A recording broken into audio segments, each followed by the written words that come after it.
Hey guys, this is Brian Lewis with the Inscriber magazine, and we're talking about Colin Kaepernick yet again. And I had many takes when I took this video. I wanted to go with a couple different angles. I have friends that have family in law enforcement, and I appreciate that. I appreciate their input, and I appreciate the fact that I can be really objective with them during this. And I also have friends that will go out of their way, and they'll support Black Lives Matter. And at the end of the day, here's what I support. Okay? I support police officers being able to do their job without repercussions. Okay? Because at the end of the day, they serve and protect our community. Or at least in theory, they're supposed to. Okay? And Black Lives Matter, even though they're a political extreme group, in my opinion, I think a lot of their rhetoric in recent years has totally taken shape and colluded their original message. But here's essentially what most people that support Black Lives Matter believe in. Because let's face it, not everybody that votes Republican is a rich-ass asshole, and not every liberal is a nobody that is living on food stamps, right? I think we all agree on that. Now, all kidding aside, this is what it is. Black people feel as if police officers are going out of their way to destroy their lives, or basically interrupt their lives with unnecessary bullcrap. Now, are there police officers that are racist? I can't tell you firsthand. But it seems to me like there is, okay? It seems to me like there is a problem. But you know what? How many of those kids from inner cities look up to police officers and say, I want to be just like them? You hear crickets? That's probably true. Not a lot of city kids want to go out and be cops. Because at the end of the day, and you know what? Kids in the inner cities that live in the projects, many of them, and I'm not stereotyping here, many of them probably look at their parents or parent and say, man, my mom, single mom, man, she works her ass off for me, And many of them don't have both parents in their life. Many of them don't have a family that they really look up to because a lot of their family hasn't accomplished all that much in sense of what the world finds acceptable success. So what do they do to go out and find an influence? They look at rappers. They look at musicians. Okay, they look at musicians. They look at athletes. Okay, guys like LeBron James, guys like J. Cole, guys like Kendrick Lamar. Okay, that have been through their struggle and actually have achieved a lot of goals in their life. And I applaud all three of those men for having their right to speak on issues. I really do. And Colin Kaepernick is putting his career on hold, essentially, in theory, in public relations nonsense. He's putting his career, he knows. He's had an injury last year. He's still recovering. He didn't show up to camp until week 3. He was hurt. Okay, so for those people saying he's a backup quarterback, he is better than Blaine Gabbert. The problem is Blaine Gabbert hasn't played poor enough to really lose the job yet. So for those people that don't know football, don't talk football with me. Okay, at the end of the day, you don't deserve to talk football with me. Because this isn't about football. This is about life. If you're a kid in the middle of the street, okay, and you see some guy robbing someone's purse, what is your first instinct? If you have a chance to get the guy, you get the guy. And most likely, you'll be considered by the police officer as a hero. Okay? The problem is that most police officers are not viewed in a very positive light. How about, instead of them complaining about those kids and people going on social media, and these racist people, okay, or this racist rhetoric, I'm not saying that everyone, there are some people that say racist rhetoric that aren't racist. I get that. And we'll get to the Belmont kid in a second in this, because that's racist rhetoric, and that's definitely a racist. And why don't you guys actually go in the communities, in the inner cities, go to these basketball tournaments, in the inner city in Rucker Park in New York. That's what New York PD could do. How about you go out and actually, protect these kids that want to go out and play ball? Or you go out to these football stadiums, these Pop Warner communities, and actually put your name to it. Help coach. Help get involved.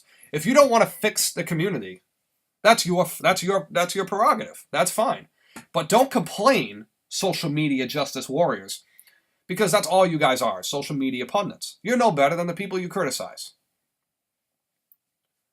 You know what? I actually want to go out and help communities. The thing is, I work 2 jobs. Okay? It's hard. But I do my best to endorse those people that want to do their best for their communities. Because I've been to community events. I work at a radio station. And you know what? It is wonderful to see how amazing it is to see a whole community come together. It's wonderful. It's a wonderful thing. It doesn't happen enough where I'm from because nobody has pride where they're from. People just want to move out of here and think that life is better. And I thought that way too. But here's the difference.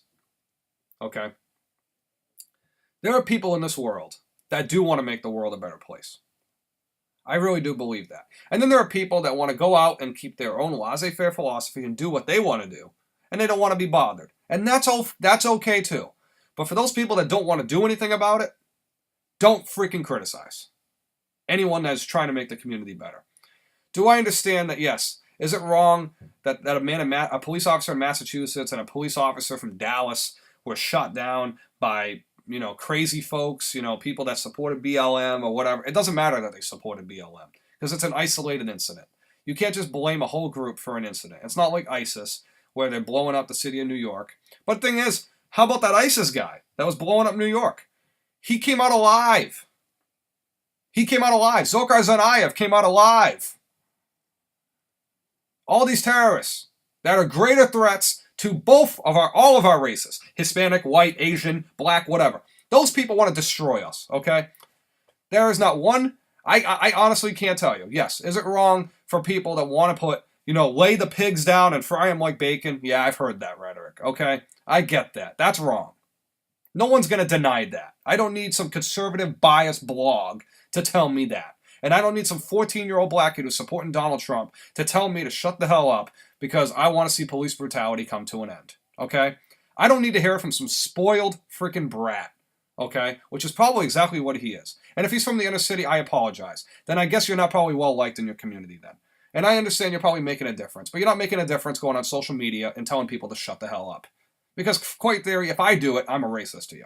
So that's really what it is at the end of the day. You have people like Tommy Lauren who tell people to leave the country that don't agree with her. At the end of the day, she's a spoiled military brat from South Dakota. See what I mean? See how easy it is to discredit people's opinion? And that's exactly what you guys have done with Colin Kaepernick one way or the other. You guys have jumped on his bandwagon without knowing his football career, which is great. And then there are people that will go out of his way to demean him and call him a punk and saying he doesn't belong in the NFL because he doesn't do what you want him to do. He's not a machine. He's not an inanimate object. He does his own actions. And he's a responsible human being otherwise. It's not that he's a criminal like how Ray Carew for Aaron Hernandez was. Okay? It's not like he's, going out there like Jameis Winston and stealing crab legs like he did in college, even though Jameis has come around. Okay? You have to be a positive influence in your community, and he's trying to do that. So you want to talk about fixing the inner cities, but yet you criticize the man that's putting his money where his mouth is to fix it. Okay? There are biases. Okay? As a city kid, I drive around certain towns, and I always am very careful to drive around certain towns. I'm not going to name the towns that I'm surrounded by, because those towns know who they are. And those people know who they are.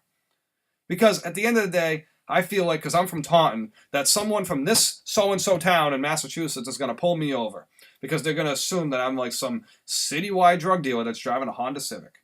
At the end of the day, that's what I think happens, okay? You see a young kid driving a nice car, what does a town cop think? Because they live in a sheltered area and they don't know what life is. They think, oh, this guy must be a drug dealer. And it's happened. It's happened to me. I've been pulled over a few times for speeding. Maybe 5 miles over the speed limit, and that's fine too, okay? But I gotta say this, okay? If I do something wrong and I get in trouble for it, I own up to it. If I think that I'm wronged by it, I'm gonna speak out and say that I'm wronged by it. But at the end of the day, there are certain things that are worth fighting for and certain things that are not fighting for. What Colin Kaepernick is fighting for, despite the method that he does it, the motive is good. I wish the execution was better.